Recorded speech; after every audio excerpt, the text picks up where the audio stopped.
Bismillahirrahmanirrahim. Bismillahirrahmanirrahim. Assalamualaikum warahmatullahi wabarakatuh.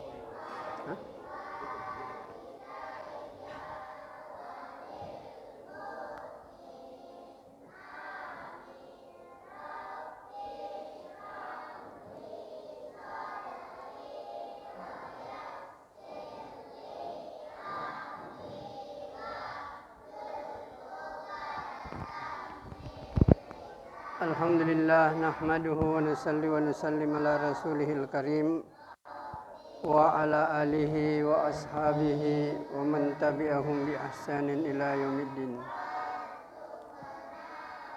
Asyhadu an la ilaha illallah wa asyhadu anna Muhammadan abduhu wa rasuluh la nabiyya ba'dah. Allahumma salli ala hadzal nabiyil karim wa ala alihi wa ashabihi wa man tabi'ahum bi ihsanin ila yaumiddin. Qala Allah Ta'ala fi kitabihil karim wa huwa asdaqul qailin.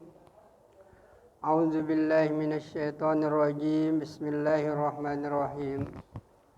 As-sabiqunal awwaluna minal muhajirin wal ansar walladzina ittaba'uuhum bi ihsan radhiyallahu anhum wa radu an.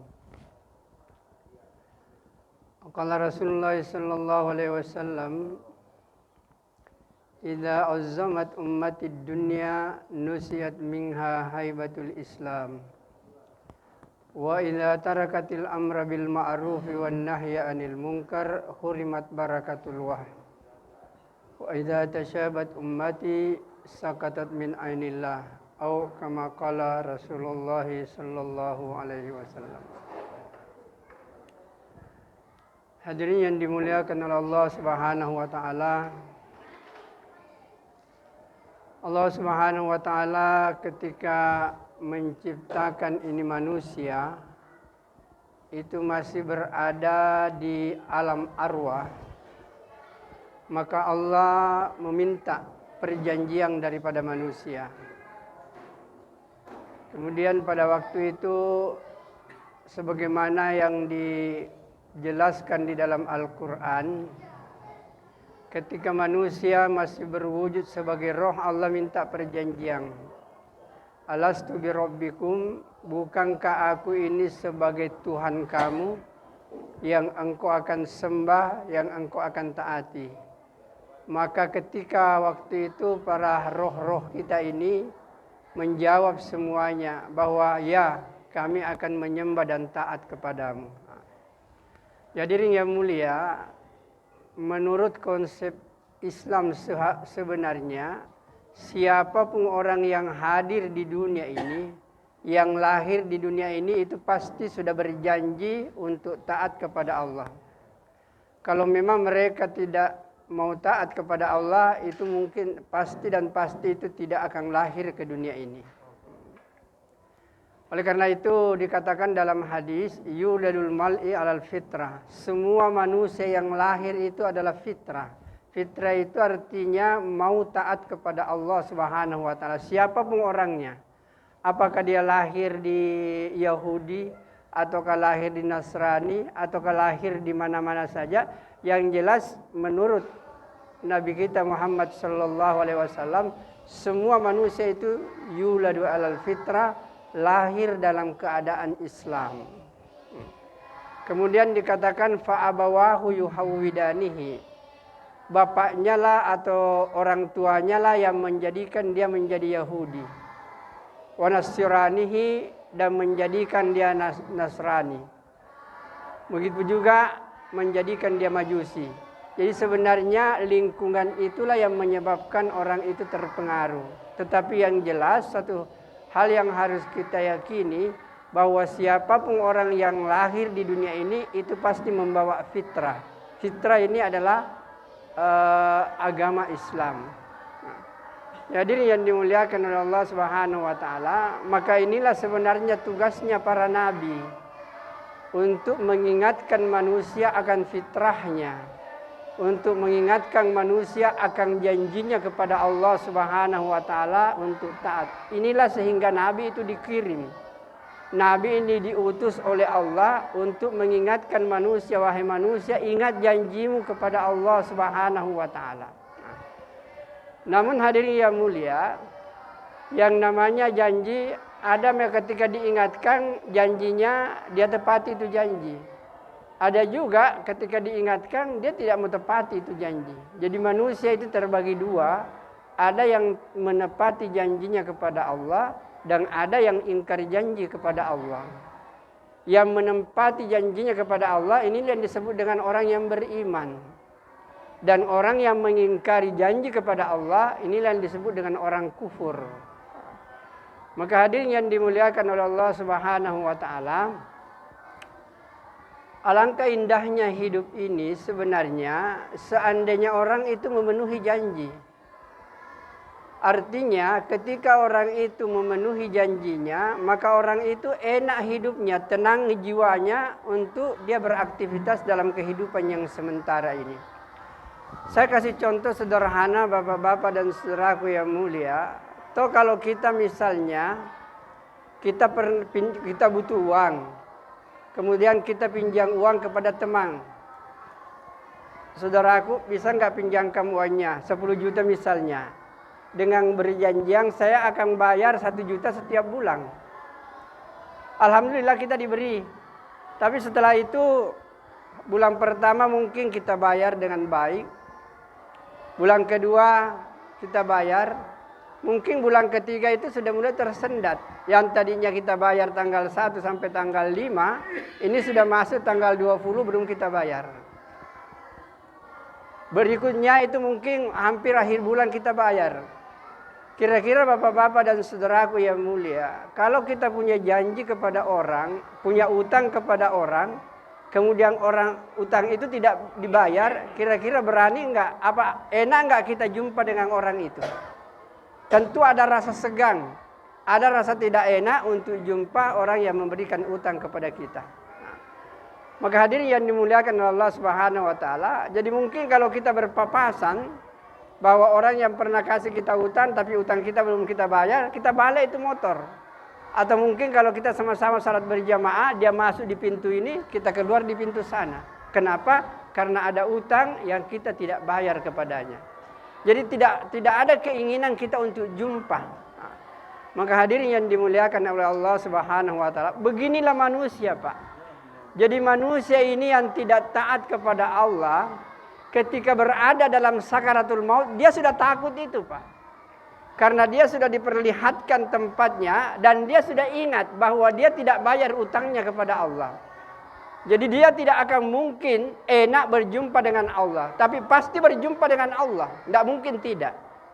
Jadi hadirin yang dimuliakan oleh Allah Subhanahu wa taala, inilah kita datang saling mengunjungi, saling berjumpa untuk mengingatkan kepada kita semua bahwa kita pernah berjanji kepada Allah Subhanahu wa taala untuk taat kepada Allah Subhanahu wa taala.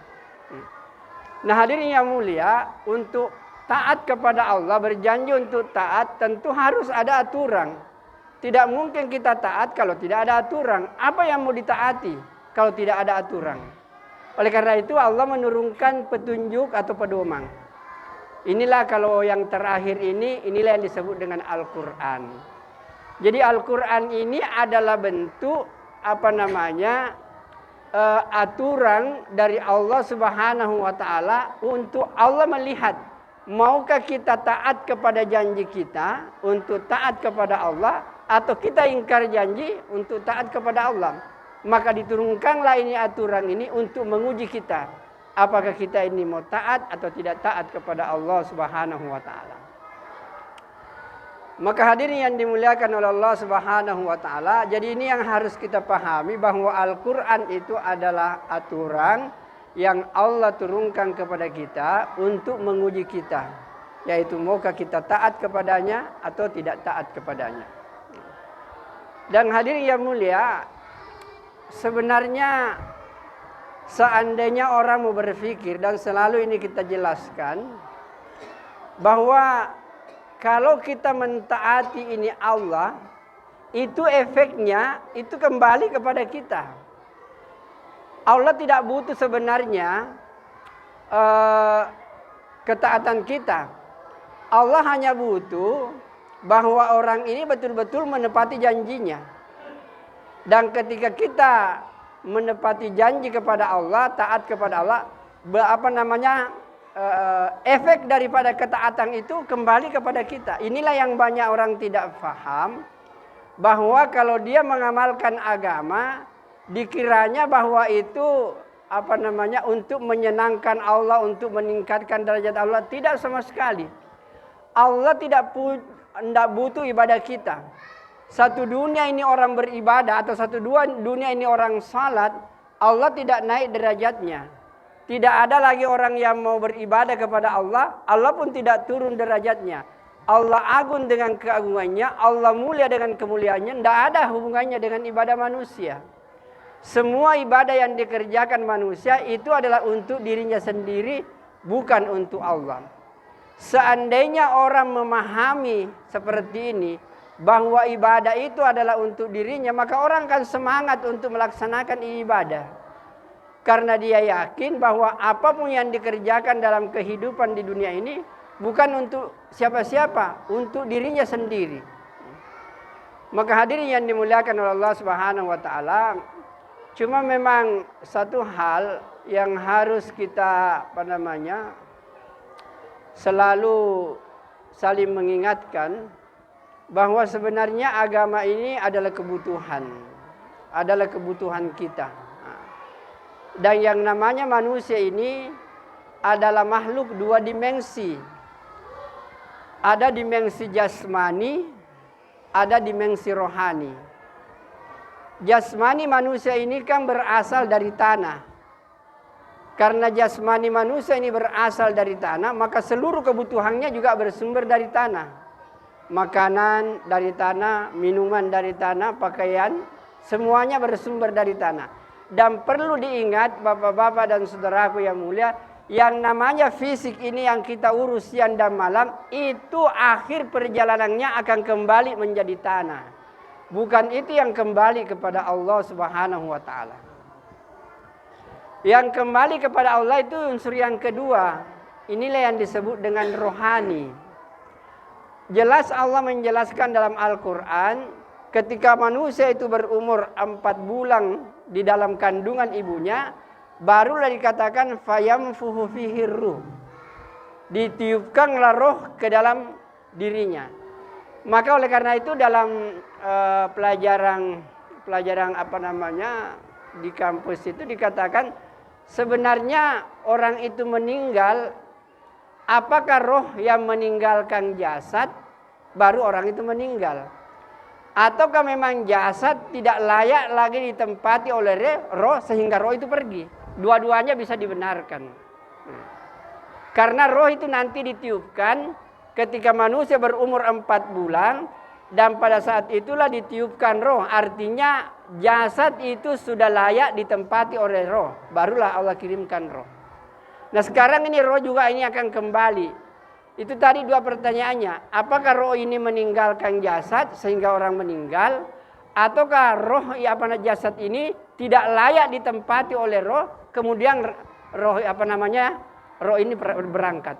Nah, maka hadirin yang dimuliakan oleh Allah Subhanahu wa taala, jadi unsur yang kedua ini sebenarnya yang menentukan. Ini yang penting sekali, dan inilah yang kadang-kadang kita tidak urus.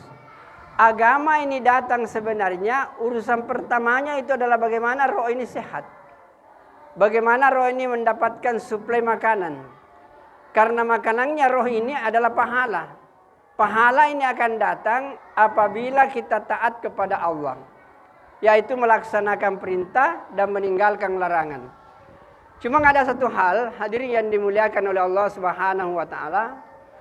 Kadang-kadang ada orang melihat sederhana tanda itu orang, mungkin sholatnya tidak terlalu bagus, paling sholat berjamaah, sholat tahajudnya mungkin kadang-kadang sholat, kadang-kadang tidak, duha dan lain sebagainya.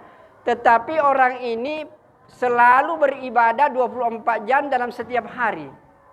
Jadi setiap hari dia berada dalam kondisi beribadah.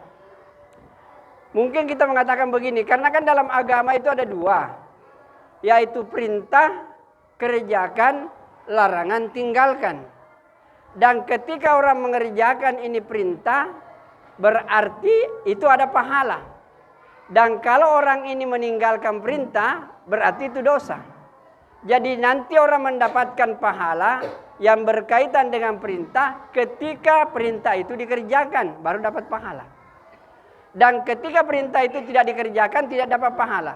Tapi ada satu perbuatan, kalau itu kita lakukan, maka kita berpahala Pak 24 jam.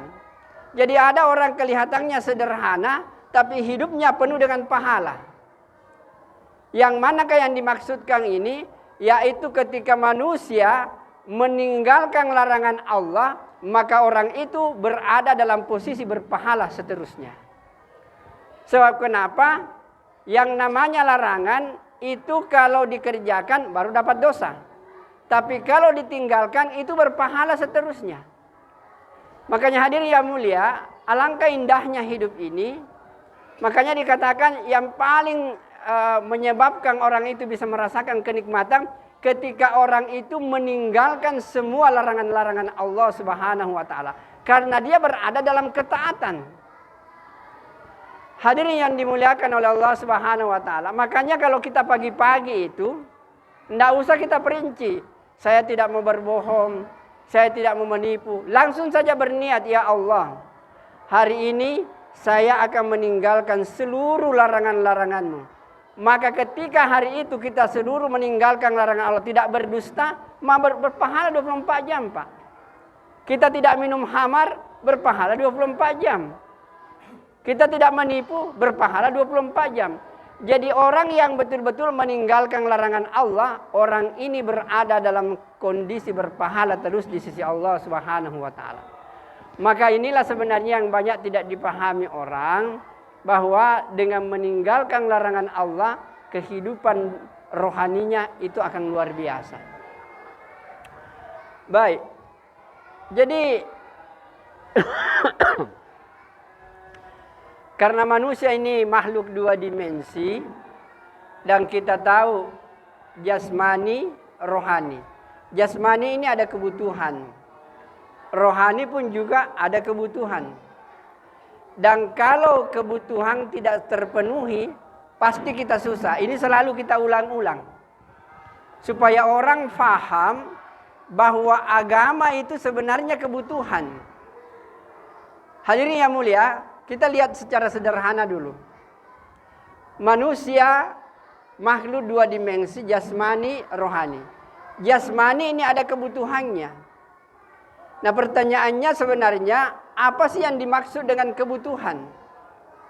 Kebutuhan itu adalah sesuatu kalau tidak terpenuhi pasti membuat kita susah. Itulah kebutuhan. Jadi kalau ada sesuatu yang tidak terpenuhi kemudian kita susah, itu adalah kebutuhan. Kalau tidak, itu bukan kebutuhan sebenarnya itu. Cuma kita menganggap bahwa itu adalah kebutuhan kita, tidak. Hadirin yang mulia, contohnya seperti ini. Kita mungkin lapar. Ketika kita lapar kan kita mau makan. Kapan kita tidak makan, maka kita pasti tersiksa. Kenapa? Karena kebutuhan tidak terpenuhi. Kita misalnya haus, kita butuh minum. Kapan kita tidak minum, kita akan tersiksa karena tidak minum. Inilah yang disebut dengan kebutuhan. Jadi kebutuhan itu adalah sesuatu yang kalau tidak terpenuhi pasti membuat kita susah. Untuk fisik itu mudah dipahami. Yang sekarang ini yang tidak bisa orang rasakan itu yang namanya spiritual, yang namanya rohani. Rohani pun juga ini adalah punya kebutuhan. Apakah kebutuhan rohani? Itulah yang disebut dengan agama. Saya ulangi, ini penting bapak-bapak dan saudaraku yang mulia. Kebutuhan rohani itu adalah agama. Agama yang diamalkan melahirkan pahala. Pahala inilah yang merupakan kebutuhan-kebutuhan rohani kita.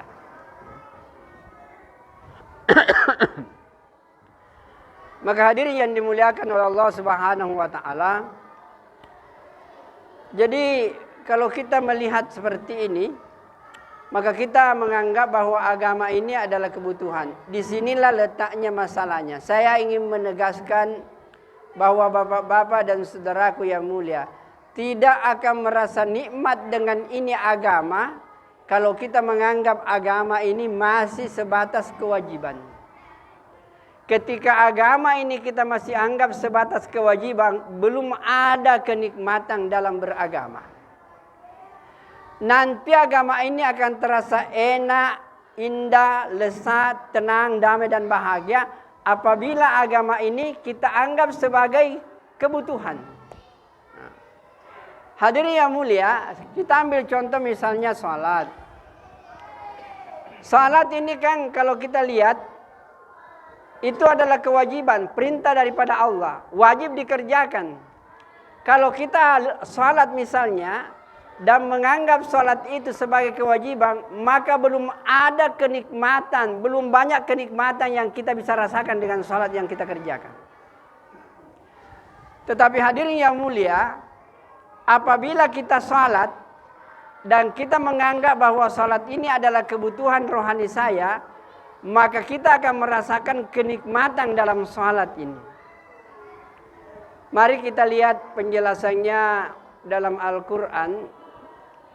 Allah Subhanahu wa taala menjelaskan qad aflahal mu'minun.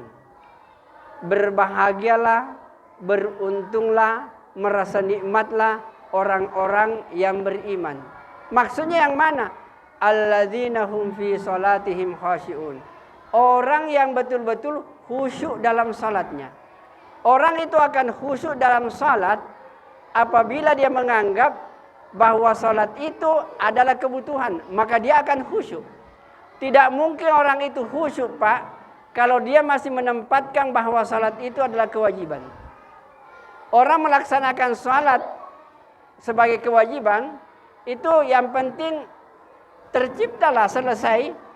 Apakah rukunnya sempurna atau salatnya sempurna, tidak jadi persoalan. Cuma mari kita lihat bapak-bapak dan saudaraku yang mulia.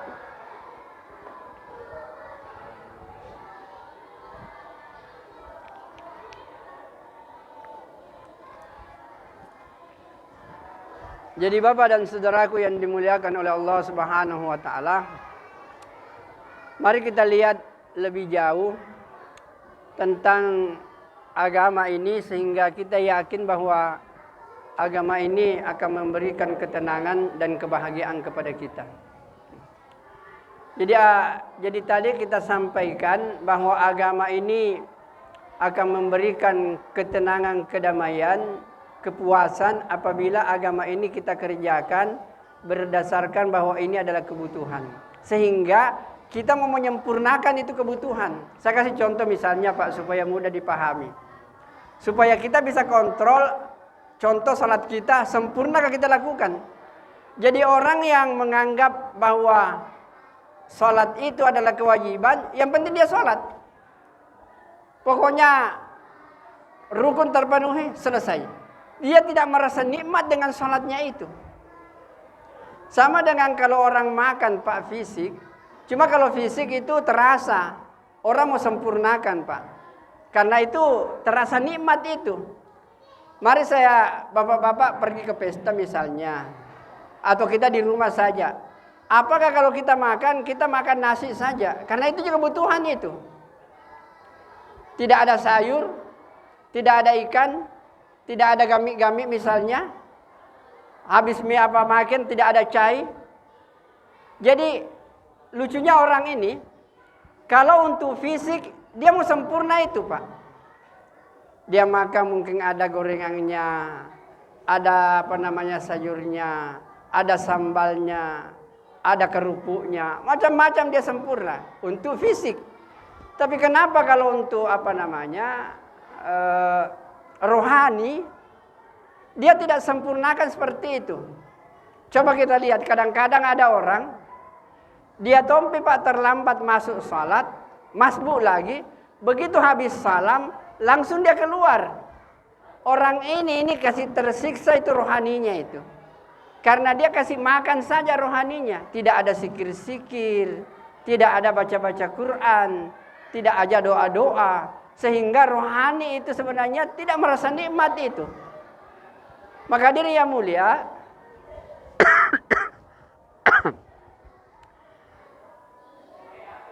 saya biasa kalau sampaikan anak-anak di kampus, Pak. Saya sampaikan, tidak usah terlalu jauh, nak. Kalau kau mau merasakan nikmatnya ini agama, kau praktekkan 1 minggu. Tidak usah terlalu lama. Kau praktekkan 1 minggu, kau sudah berada di masjid sebelum azan dikumandangkan. Jadi kalau orang sudah berada di masjid sebelum azan dikumandangkan, dia mungkin sudah baca-baca Quran itu. Dia sudah sikir-sikir, kemudian datang waktu azan. Ketika orang azan, maka dia membalas itu panggilan azan. Sebab sekarang ini banyak orang tidak mengerti, Pak, bahwa sebenarnya Nabi bersabda, seandainya orang itu tahu pahalanya orang yang azan, maka orang akan berlomba untuk menjadi muazzin. Karena orang yang azan itu, berapa jamaah yang datang, maka semua pahala jamaah itu diambil oleh orang yang azan tanpa mengurangi pahala orang tersebut. Jadi kalau ada orang 100 yang datang salat berjamaah 27, berarti orang yang azan itu mendapat pahala 2.700, Pak. Luar biasa. Makanya itulah dikatakan Nabi, seandainya orang tahu pahalanya orang yang azan, orang mau di lotre untuk bisa menyampaikan itu azan. Tapi sekarang ini kadang-kadang disuruh tidak mau. Hadirin yang mulia, kalau begitu apa keuntungannya orang yang sudah hadir di masjid sebelum azan dikumandangkan? Dikatakan bahwa orang yang sudah hadir di masjid kemudian menjawab panggilannya azan, Allahu Akbar, Allahu Akbar, dia juga mengucapkan Allahu Akbar. Syahadu la ilaha illallah, syahadu la ilaha illallah. Hayyalas shalah, la haula wala quwata illa billah. Sampai kepada Allahu Akbar, Allahu Akbar, la ilaha illallah, dia membalas panggilan azan itu menurut petunjuk Nabi. Maka berapa pahala orang yang azan itu tadi, begitu juga yang didapat oleh dia. Bayangkan, kalau yang azan dapat pahala 2.700, maka orang yang sudah hadir di masjid sebelum azan dikumandangkan juga mendapatkan pahala 2.700. Inilah kehebatan kalau kita di masjid menunggu datangnya itu azan. Nah, maka hadirin yang dimuliakan oleh Allah Subhanahu wa taala, coba bayangkan, sudah azan, tentu kita salat sunat, doa setelah azan, kemudian salat sunat, zikir-zikir lagi, doa antara azan, Pak, dengan qamat itu adalah doa yang ijabah oleh Allah Subhanahu, makbul di situ doa. Makanya pergunakanlah waktu antara azan dengan qamat untuk banyak berdoa kepada Allah Subhanahu wa taala. Karena itu diijabah oleh Allah Subhanahu wa taala. Barulah kita salat, Pak. Setelah kita selesai salat, ini pun juga mungkin bapak-bapak dan saudaraku yang mulia, sebenarnya Al-Fatihah itu yang merupakan syarat salat. Kalau Fatihah tidak dibaca, maka salat kita itu tidak diterima. Nah, maka bapak dan saudaraku yang mulia, sebenarnya Al-Fatihah itu adalah dialog antara hamba dengan Allah. Sehingga dalam hadis itu dikatakan, sebenarnya 1/2 Al-Fatihah itu untuk Allah dan 1/2 untuk hamba. Saya ada ulama dulu pernah mengajarkan, dia mengatakan begini, rasakanlah kenikmatan ketika kau membaca Al-Fatihah. Karena ketika kita mengatakan Alhamdulillahi Rabbil Alamin, itu Allah menjawab Habinani Abdi, artinya hambaku memujiku. Jadi coba kalau kita baca Pak Alhamdulillahi Rabbil Alamin, kira-kira ada kedengaran suara itu dari batin kita, Habinani Abdi, hambaku memujiku. Ar-Rahmanir Rahim, maka akan ada kedengaran itu jawaban dari Allah itu, dari batin kita, yaitu asna alayya abdi, hambaku mengagungkanku.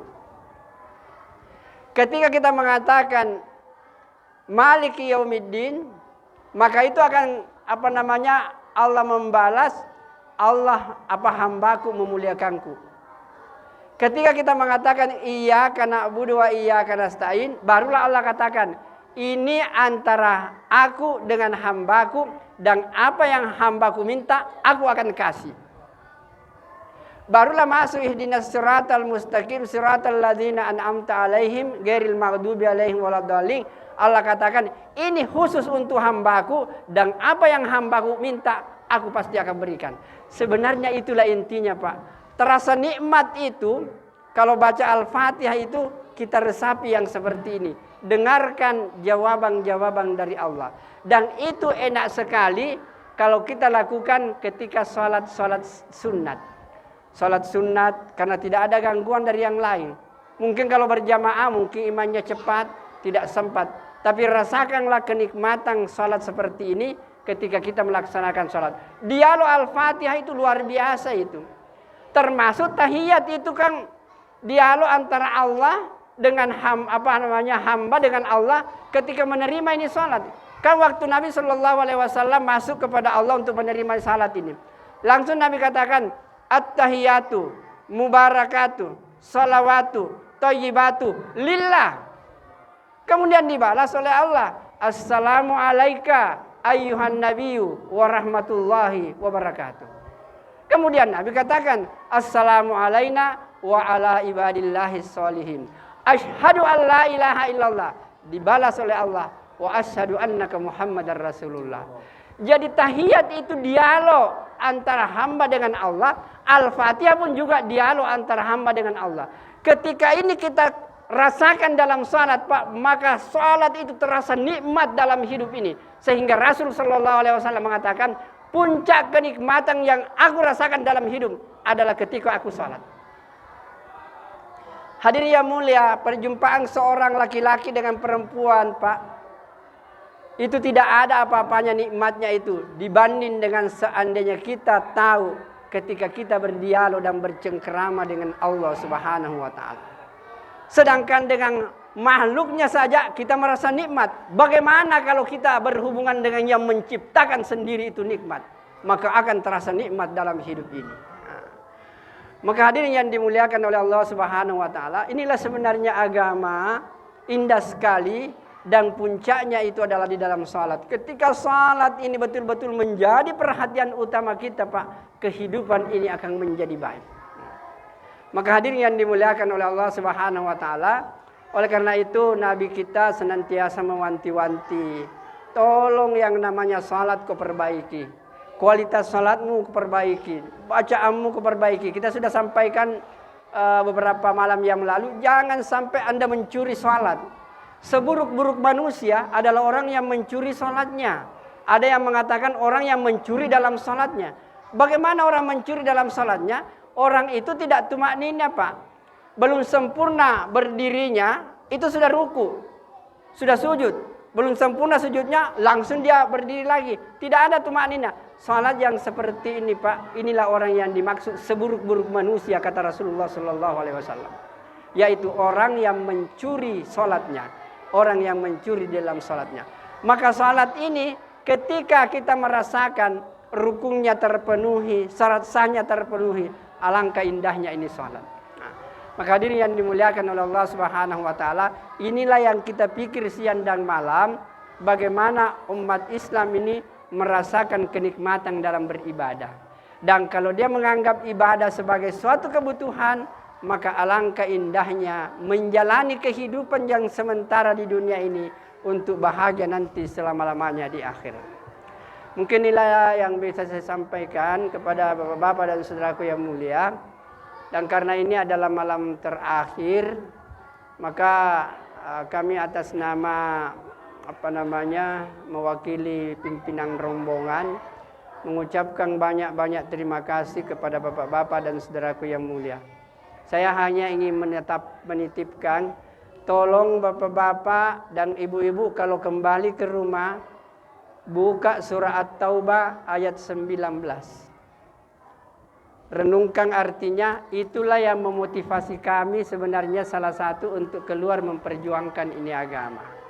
Allah katakan begini, samakan nilainya orang yang menghidupkan Masjidil Haram, memakmurkan Masjidil Haram, orang yang beribadah di Masjidil Haram dengan orang yang keluar memperjuangkan agama. Allah sendiri yang jawab, tidak sama di sisi Allah.